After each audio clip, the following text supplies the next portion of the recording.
नमस्कार, म सानो यहाँहरू सबैजनालाई स्वागत गर्दै आजको कथा सुरु गर्दछु। कथाको शीर्षक प्रेम कि जीवन।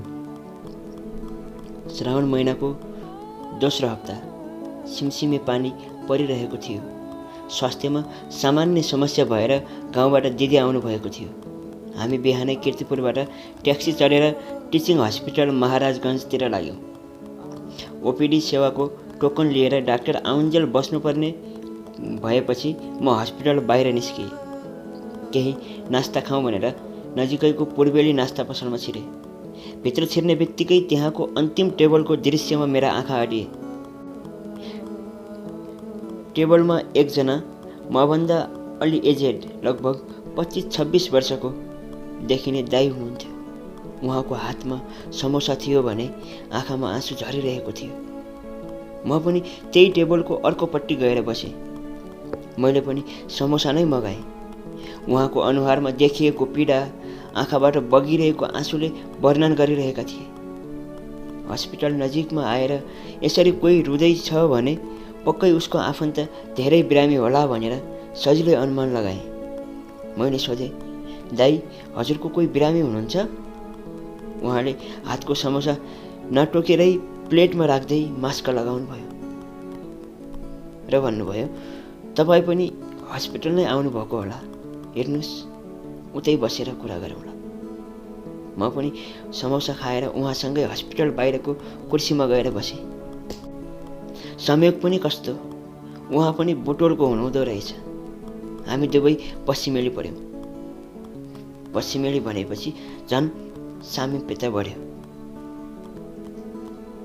लामो सुस्केर हाल्दै रुमालले आँखा पुछेर उहाँले भन्न थाल्नुभयो, को बिरामी छ भनौँ भाइ? मेरो लागि कसैले आफ्नो जीवनको दान दियो। मलाई मृत्युको मुखबाट फर्काएर आफू आज मृत्यु र जीवनको दोसाँधमा छ। मैले भने, किन दाइ, खासमा कसलाई के भएको सुनाउनुहोस् न, म पनि बिरामी लिएरै आएको छु। तर मेरो भन्दा हजुरको पीडा कयौँ गुणा बढी छ भनेर हजुरको अनुहारले नै बताइरहेको छ। सुनाउनुहोस् दाइ, पीडा बाँड्यो भने आधा हुन्छ भन्ने गरिन्छ। उहाँले फेरि लामो सुस्केर हाल्दै सुरु गर्नुभयो, कुरा असार 17 गतेको हो भाइ। बिहानैदेखि जिउलाई खासै सन्चो थिएन। अफिसबाट फर्किँदा घरमा पुग्दा जिउ थाकेर गलिसकेको थियो। एकछिन रेस्ट गर्छु भनेर पल्टिएको निदाएछु। 11 बजेतिर बिउजे। ज्वरो पनि आइरहेको थियो। बिहानको बचेको खाना जसोतसो तताएर खान थालेँ, तर जिब्रोले खानाको स्वादै स्पष्ट पाएन। 2 चम्चा खाना र अलिकति पानी पिएर पल्टिएँ। बिहान 6 बजेतिर बिउजेछु। जिउ यस्तो अवस्थामा पुगेको थियो कि मैले उठेर पानी पिउनसम्म सकिनँ। कोठामा एक्लै कसैले पानी देला भन्ने आश पनि थिएन। अघिल्लो हप्तादेखि नै अफिसका स्टाफहरू कोरोना सङ्क्रमित भइरहेका थिए। मैले पनि मलाई पक्कै कोरोना हो भनेर ठम्मिसकेको थिएँ। मनमा तातो पानी पिउन पाए हुन्थ्यो भन्ने लागिरह्यो, तर पानी तताउनु मेरो शरीरमा उठ्न सक्ने समेत शक्ति थिएन। फेरि 12 बजेतिर धेरै बल गरेर उठेँ अनि मोबाइल खोलेर अफिसमा बिरामी परेर नआएको कुरा जानकारी गराएँ र फेरि मोबाइल अफ गरिदिएँ। भित्तामा अडेस लागेर बाथरुमसम्म गएँ। ऐनामा आफैलाई हेरेँ। आफैले यसरी बसेर हुँदैन, उपचार गरे बाँचिन्छ भन्ने साहस जुटाएँ। कोठामा गएर इलेक्ट्रिक केटलमा पानी तताएँ। तातो पानीमा 2 चम्चा हर्लिक्स राखेर 1 गिलास पानी पिएँ। त्यसमा हर्लिक्सको कुनै स्वाद नै जिब्रोले थाहा पाएन। अब हस्पिटल जान पनि कोही साथी थिएन। साइडको कोठामा बस्ने भाइहरू गाउँ गएका थिए। केही दिन अगाडि जोरबिजोर प्रणालीमा गाडी त खुलेका थिए, तर गाडीमा जाँदा अरूलाई सङ्क्रमण फैलिन सक्छ भन्ने लाग्यो। एउटा असल नागरिकको भूमिका पनि निर्वाह गर्नुपर्ने भयो। कम्तीमा आफ्नो कारणले अरूलाई जोखिममा पार्नुहुन्न भन्ने सोचेर बाइकमा नै जाने निर्णय गरेँ। त्यस्तो अवस्थामा पनि आफै बाइक चलाएर हस्पिटलतिर लागेँ।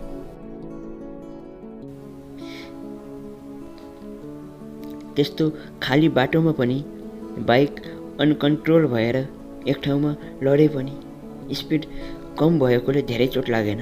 फेरि आफैलाई हस्पिटल त पुनै पर्छ भनेर सम्झाए। शुक्रराज ट्रपिकल हस्पिटलमा एकजना चिनेको डाक्टर हुनुहुन्थ्यो। उहाँलाई भेटेर आफूलाई गाह्रो भएको कुरा बताएँ।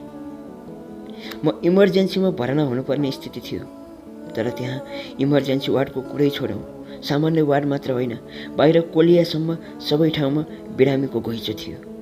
सबैजना मभन्दा पनि सिरियस देखिनुहुन्थ्यो। आफ्नै पीडा, कसैको भाइ, कसैको छोरा, कसैको बुहारी, कसैको बुवा, सबैको आफ्नै आफन्त बिरामी, सबै आफ्नै पीडामा छटपटाइरहेको। डाक्टरले कोरोना पोजिटिभ आएपछि मात्र भर्ना लिने गरेको बताउनुभयो। त्यहाँ बेड नपाएपछि डाक्टरले चिने जति सबै ठाउँमा कन्ट्याक्ट गर्नुभयो, तर कतै बेड पाउने सोइको पाइएन। अनि मलाई कोरोना चेक गर्ने स्वाब चाहिँ दिएर जान भन्नुभयो। मैले स्वाब दिएर घरमा फर्केँ। उहाँले सास फेर्न गाह्रो भयो भने कन्ट्याक्ट गर्नुहोस् भन्नुभएको थियो, तर कन्ट्याक्ट गरेर पनि के गर्नु? त्यहाँ हस्पिटलमा मान्छे अट्ने नै ठाउँ थिएन। बेडको कुरा परे। म कोभिड जाँचको लागि स्वाब दिएर घर फर्किएँ। कोठामा खाना पकाउने साहस थिएन। होटेलहरू प्राय सबै बन्द थिए। एउटा नजिकको नास्ता पसल खुला रहेछ। त्यहाँबाट 2वटा समोसा र 1 प्लेट तरकारी प्याक गर्न लगाएर लिए अनि कोठामा गएर न त्यो समोसा खाएँ न 1 गिलास पानी नै खान सकेँ। म कोठामा पुग्ने बित्तिकै चुकुल लगाएर पल्टिहालेँ। साँझ 7 बजे बल्ल बिउजिएछु। यो कोरोना लागेपछि थकाइ र निन्द्रा मेरो केसमा चाहिँ धेरै लाग्यो। लक्षणहरू सबैलाई फरक फरक हुन्छ भनिन्छ। मलाई चाहिँ जिउ दुख्ने, निन्द्रा धेरै अनि शरीरको शक्ति एकदमै कमजोर हुने लक्षण देखिएको थियो। 2 दिनदेखिको भोको पेट अनि बिना शक्तिको थकित र गलेको शरीरमा असाध्यै ज्वरो थियो। अब मैले हार खाइसकेको थिएँ। जीवनमा पहिलो पटक मर्छु भन्ने लाग्यो। आत्मादेखि नै मैले बाँच्दिनँ भन्ने लाग्यो। फोन खोलेर आमालाई कल गरेँ। आमाले बोली सुन्ने बित्तिकै के भयो, बिरामी जस्तो स्वर छ त भनिहाल्नुभयो। आमाको मन कसले जान्न सक्छ। सबै कुरा नभनेरै बुझ्ने। मैले सामान्य ज्वरो हो, औषधि लिएको छु भने घरमा सबैलाई आरामै भएको कुरा आमाले बताउनु भयो। मैले फेरि कुरा गरौँला भनेर फोन राखिदिएँ। यदि म मरिहालेँ भने घरमा समस्या नहोस् भनेर टेबलको डायरीमा साथीभाइ तथा आफन्तलाई आफूले तिर्नुपर्ने ऋण र केही लिनुपर्ने हिसाब आफूले जति सम्झे त्यति सबै लेखेँ। आँखाभरि आँसु बगिरहन्थ्यो। फेरि 1 गिलास पानी पिएर पल्टिएँ। अब बाँच्ने कुनै आशा थिएन। आफ्ना विगत र केही नजिकका आफन्त सम्झेर आँखाभरि आँसु भयो। आफूले देखेका सपनाहरू कलिलै अस्ताउन खोजेको देखेर आत्मा नै भक्कानियो। आफूले माया गर्ने विशेष मान्छेलाई सम्झेँ। म यो अवस्थामा छु भनेर भन्ने आँट नै आएन। बस उसलाई सम्झेर रोइरहेँ। रोँदा रोँदै फेरि निदाएछु। केही पछि करिब 8:30 बजेतिर ढोकामा कसैले नक गरिरहे। म उठ्नै सकिनँ। कसैले नक गरिरह्यो। मेरो बेडको छेउमा झ्याल थियो। हावा आओस् भनेर सिसा खुल्ला राखी जाली मात्र लगाएको थिएँ। कसैले झ्यालबाट मलाई बोलाउँदै थियो, सन्जु सन्जु। धेरैचोटि मेरो नाम लिएर बोलाएपछि मधुरो आवाज सुनेरै भए पनि ब्ल्याङ्केट खोलेर झ्यालतिर हेरेँ। त्यहाँ त उही अनुहार जो म भर्खर सपनामा देख्दै थिएँ। अनु आएकी रहेछ। उसलाई देख्ने बित्तिकै आफूलाई सम्हाल्नै सकिनँ। आवाज आएन रोएको। तर केही नबोली आँसु बगिरहे, सिरानी भिजाइरहे। मलाई त्यो हालतमा देखेर ऊ पनि रुन थाली। उसले के भयो, छिटो ढोका खोला भन्न थाली। मैले तिमी घरमा जाऊ, मलाई सायद कोभिड हुनुपर्छ, आज अलि सन्चो छैन। स्वाब दिएर आएको छु, रिपोर्ट आएपछि भेटौँला भने। मैले यसो भन्दैमा मेरो आत्मालाई थाहा थियो कि यो नै हाम्रो अन्तिम भेट हो भनेर। उसलाई सबै कुरा भनेर झन् कति रुवाउनु भनेर घरमा जान नै आग्रह गरे। भनिन्छ नि, कति कुरा नभनेरै बुझ्नु नै माया हो भनेर। उसले मैले नभने पनि मेरो हालत बुझिसकेकी थिए। ऊ त्यहाँबाट फर्किनै मानिन। हस्पिटल जानुपर्छ, छिटो ढोका खोला भन्न थाली। म मेरो कारणले उसलाई जोखिममा पार्न चाहन्नथेँ, तर ऊ पनि मलाई त्यो हालतमा देखेर कसरी फर्किन सक्थे र। ढोका खोले अनि ऊ भित्र आएर झन् बेसरी रुन थाली। हामी केही समय रोइ मात्र रह्यौँ। उसले आफूले सक्ने जति ठाउँमा फोन लगाई, हस्पिटलमा बेड मिलाइदिन आग्रह गरी, तर कतैबाट आश लाग्दो जवाफ नआएपछि ऊ आफै म मेडिकल गएर आउँछु भनेर निस्की। एकछिनमा एउटा अक्सिमिटर र केही औषधि लिएर आई। सुरुमा मेरो अक्सिजन लेभल चेक गरे। अक्सिजन घट्न सुरु गरिसकेको थियो। उसले जाउलो पकाई अनि मलाई खान आग्रह गरे। म पानी पनि निल्न नसक्ने अवस्थामा थिएँ, तर उसलाई देखेर बाँच्ने लोभ झन् बढेर आयो। बाँच्न पाए हुन्थ्यो जस्तो लाग्यो। उसले मुखमा राखिदिएको 4 चम्मच जाउलो निले। जाउलो हो कि के हो, कुनै स्वाद थाहा भएन। अदुवा बेसार राखेर पानी तताएर दिए। 1 गिलास पानी पनि पिए, तर त्यसमा अदुवा बेसार कुनै पनि चिजको गन्ध स्वाद केही पनि थिएन। 1 ट्याब्लेट प्यारासिटामोल र एउटा निम्स सँगै खाएँ। मैले अघि लेखेको डायरी टेबलमा खुला नै रहेछ। उसले रुँदै यस्तो सोच्न सक्नेले एक्कल गर्न नसक्ने पागल भन्दै त्यो पाना च्यातेर डस्टबिनमा हालिदिए। बिहानसम्म निको हुनुपर्छ भन्दै आफूले पनि। त्यति बेला रातिको 11 बजिसकेको थियो। मलाई औषधि खुवाइसकेपछि आफूले पनि पानी पिउँदै अर्को बेडमा गएर पल्टिएर भने, कोरोना उपचार गरे सन्चो हुन्छ। कति बुढा रोगी, अशक्त, दीर्घ रोगी मान्छेले त कोरोना जितिसके। तिमी किन यसरी हारेको? यस्तै असहजतामा एकअर्कालाई काम लाग्दैनौ भने तिमी र म हामी भएको के को लागि? उसले सँगै मर्न सकिँदैन, तर बाँचुन्जेल एकअर्कालाई साथ दिन सकिन्छ। म छु तिमीसँग, तिमीलाई केही हुँदैन। म छुट्टै बसेर सङ्क्रमण पनि नहुने गरी तिमीलाई ख्याल राख्न सक्छु। मेरो पनि चिन्ता नगर, सब ठिक हुन्छ भन्दै सम्झाइ। मेरो आँखाभरि आँसु भए पनि मनमा बाँच्नुपर्छ भन्ने भावना बढ्दै थियो। यत्तिकैमा दुवैजना निदाएछौँ। बिहान करिब 7 बजे म बिउजिएँ। मेरो बेडमै एउटा कपीको पाना रहेछ। त्यसमा लेखिएको थियो। मैले अक्सिजन लेभल चेक गरेँ। हिजोको जति नै छ, धेरै घटेको छैन। ज्वरो पनि घट्दैछ।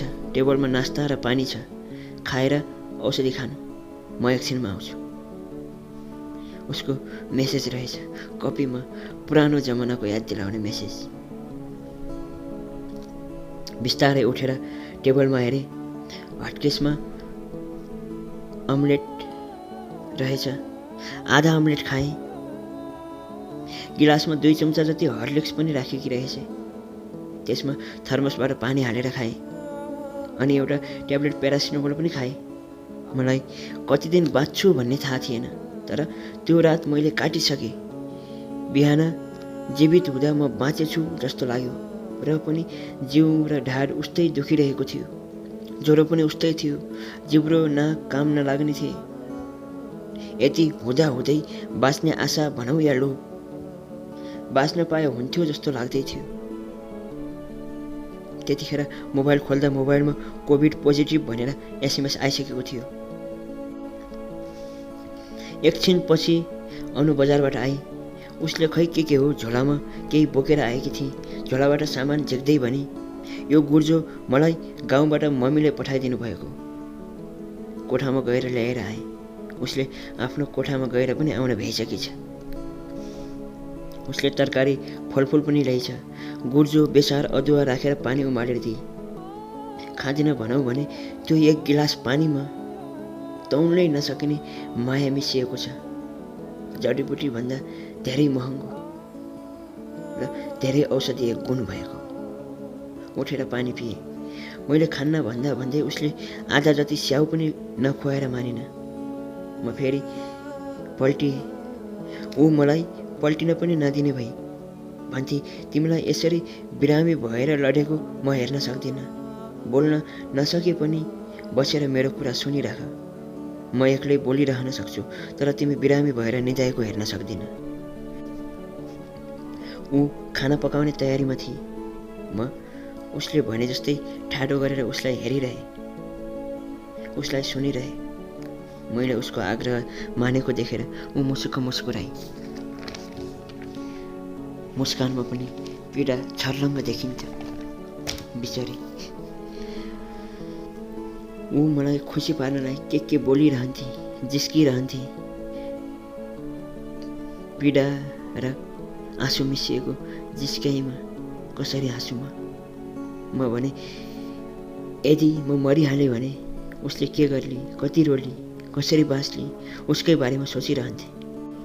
बिहानको खाना पनि उसैले खुवाइदिए र साँझको खाना पनि उसैले खुवाइदिए मलाई। साँझको खाना र औषधि खाएपछि पनि ऊ अर्को बेडमा सुतेर बोलिरहेकी थिए। हाम्रा बितेका रमाइला पलहरू सम्झाएर मलाई बाँच्ने साहस दिइरहेकी थिए। म त्यत्तिकैमा निदाएछु। बिहान फेरि कफी पकाएर उसले मलाई उठाई। सन्जु कफी। टेबलमा राखिदिए कफी। मैले उसलाई बेडमै पुर्याउन आग्रह गरेँ, तर मानिन। मुस्कुराउँदै भने, अब तिमी बिरामी हुन पाउँदैनौ। आफै उठेर कुर्सीमा बस्ने अनि कफी पिउने। हिजो अस्तिको भन्दा फरक भइसकेको थियो मलाई। ज्वरो घटेको थियो, दुखाइमा अलिक कम थियो, तर शरीर ज्यादै कमजोर भएको थियो। र पनि उठेर कफी पिए। मलाई अब बाँच्छु भन्ने लाग्यो। उसको मायाले मृत्युको मुखबाट फर्काएर ल्यायो। कसैले मेरो लागि आफ्नो परवाह नगरी मलाई बचायो। आफ्नै आत्मादेखि हारेको म फेरि फर्किएँ। अब चाहिँ पक्कै बाँच्छु भन्ने लाग्यो। यस्तै सोच्दा सोच्दै आँखाबाट आँसु झरेछ। किन रोको, के भयो भनेर सोधे उसले। आँसु पुस्दै मैले थ्याङ्क यू सो मच भने। उसले मुस्कुराउँदै भने, के को लागि? मैले पनि खिस्स बिरामीको मुस्कान छोडेर भने, डायरीको पाना च्यातेर फालिदिएकोमा। उसले गहभरि आँसु पार्दै भने, मैले यो सब तिम्रो लागि गरेको होइन, यो त म मेरो लागि गर्दैछु। तिमी बिना कसरी बाँचुला र म? तिमी पो मलाई नभनेरै आफूसँग हारिसकेछौ। यति सजिलै मलाई एक्लै छोड्ने निर्णय लिइसकेछौ। कत्रो ठुलो आँट तिम्रो। म त सक्दिनँ बाँच्नलाई छुट्टिएर। मलाई त तिमीसँगै जुनी काट्नु छ, तिमीसँगै जिन्दगीको पाइला अघि सार्नु छ। तिमीलाई नै सताउनु छ, जिस्किनु छ र सुखमा खुसीका रङ मात्र होइन, दुःखका आँसु र पीडाहरू बाँड्न तयार छु। मलाई धेरै बोल्न सक्ति नै थिएन। उसले यसो भनिरहँदा मुस्कुराउँदै, मलाई पनि यही रहर छ, यति मात्र भने, मलाई पनि यही रहर छ। अब मेरो स्वास्थ्य अवस्था सुधार हुँदै थियो। त्यसरी नै उसले मलाई कर गरेरै खाना खुवाउँथे। बजार गएर फलफुल, तरकारी, मासु, अन्डा सबै चाहिने चिज किनेर ल्याउँथे। गृहिणी जस्तै, आज भनौँ गृहिणी नै भएकी थिए। सबै घर सम्हाल्ने जस्तै उसले सबै सम्हालिरहेकी थिए। कर गरेर खुवाउँथे। म पनि बिस्तारै बोल्न सक्ने, हिँड्न सक्ने, नर्मल हुँदै थिएँ। हाम्रो प्रेम झन् प्रगाढ हुँदै गयो। हामी यसरी 24 घण्टा सँगै हुन्थ्यौँ। घरि ऊ मलाई बिरामी केटो भनेर जिस्काउँथे, म पनि उसलाई डाक्टरनी भनेर जिस्काउँथेँ। घरि पुराना कुरा सम्झेर रमाउँथ्यौँ, कहिले भविष्यको कल्पनामा हराउँथ्यौँ। निभ्न लागेको खुसीको दियो फेरि बल्न थाल्यो। हामी एकअर्कामा हराइरहन्थ्यौँ मन्त्रमुग्ध भएर। तर अफसोस हाम्रो यो खुसी पनि धेरै दिन भगवानले देख्न सक्नु भएन, भनौँ या टिक्न सकेन।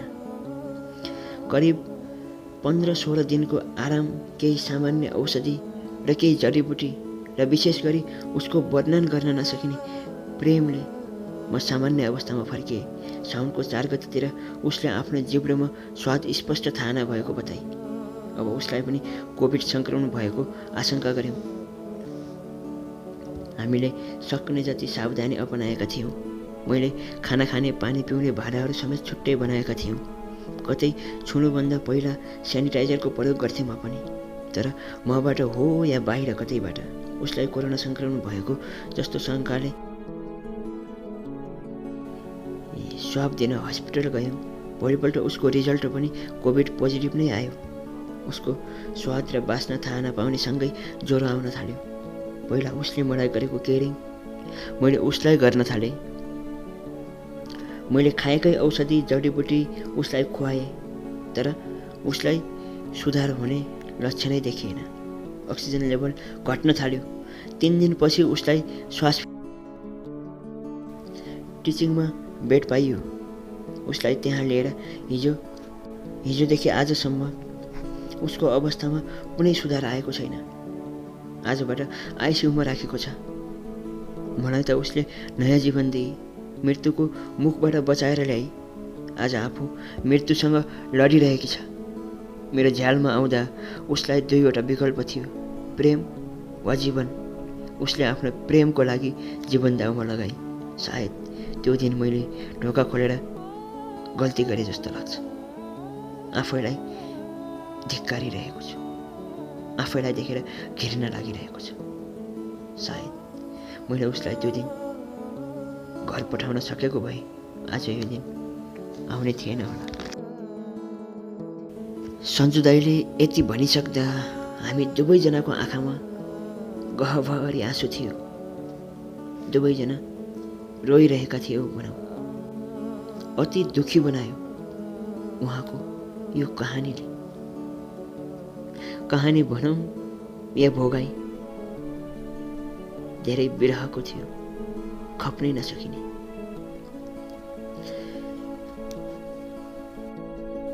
मैले आफूले आफ्नो आँसु पुस्दै उहाँलाई सान्त्वना दिँदै भने, पीर नगर्नुहोस् दाइ, तपाईँहरूको प्रेम साँचो र निस्वार्थ छ। प्रेमको लागि गरेको अनुदिदीको त्यो त्याग खेर जाने छैन।